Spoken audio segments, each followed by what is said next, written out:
on your weekend? Looking ahead to the next stage of the pandemic. Coming up, we'll talk with healthcare attorney Harry Nelson about what's to come and how local businesses might have to pivot once again if case counts rise in the future. Over the past few months, COVID cases have declined, and even strict counties like LA that had mask mandates and vaccination requirements for businesses have started to lift those rules. But it doesn't mean the pandemic is over, as we've seen cases begin to slowly tick back up again, and the emergence of a new subvariant prompting new questions about whether we could see yet another return to restrictions. Joining us now to help break down the latest developments is healthcare attorney Harry Nelson. He's the founder and managing partner of Nelson Hardiman LLP and a friend of the show. Harry, thanks so much for being here. Thanks for having me back on. It's great to be with you. Okay, so a lot of these businesses have stopped enforcing proof of vaccine requirements or masking inside. So what happens if we have another uptick in cases? Do you think that businesses might have to put them back in place?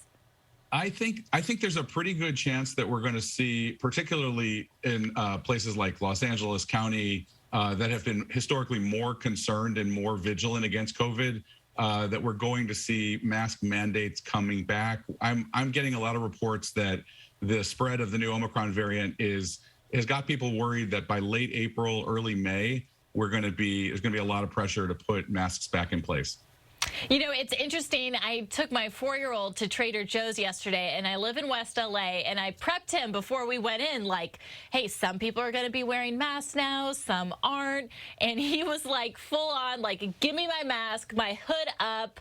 Some people have really adjusted to this. Others hate the mask thing. Is this just something Americans are going to have to get used to, that sometimes we have to be more strict, sometimes we can be looser?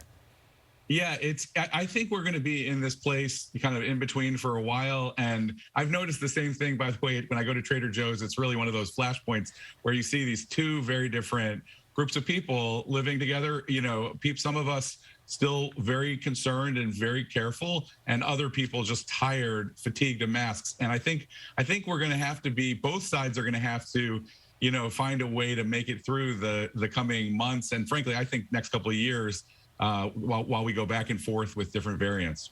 Right, and for some of us, maybe it just depends whether we did our makeup that day. Anyway, according to the latest numbers from the LA County Health Department, nearly 15% of new COVID cases we're seeing involve this BA2 Omicron variant.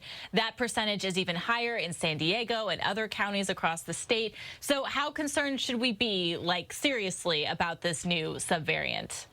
You know, I think for the majority of people who are vaccinated or vaccinated and boosted, I think that there's less reason to be concerned. It's not that you won't get it, right? We're seeing that the vaccines don't stop the spread, but they do stop hospitalization or worse. So the people who really need to be worried are the people who are still unvaccinated, and people in high-risk groups where even just getting COVID again, even if you've been vaccinated and boosted, could mean a trip to the hospital. And we're going to see the numbers in hospitalizations going up.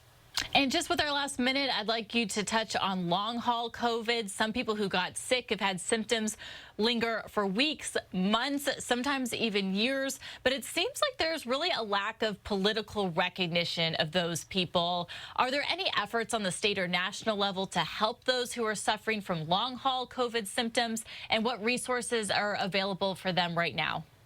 Yeah, so I think it's a great question. It's clearly one of the biggest challenges here is this population of people with these long symptoms. By the way, there's a long history of all kinds of conditions that people have that we've never understood properly. You know, we had it with all kinds of conditions in the past. And so what we're seeing is there are federal funds and state funds going into research.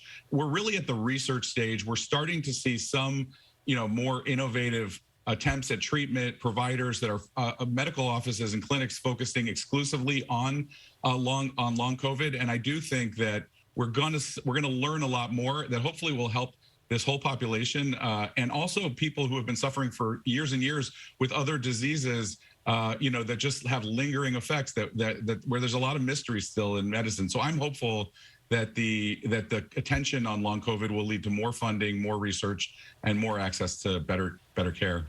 Right. 2 years in, we are learning more and more about this disease. Healthcare attorney Harry Nelson, thank you so much for joining us today. Thanks for having me on.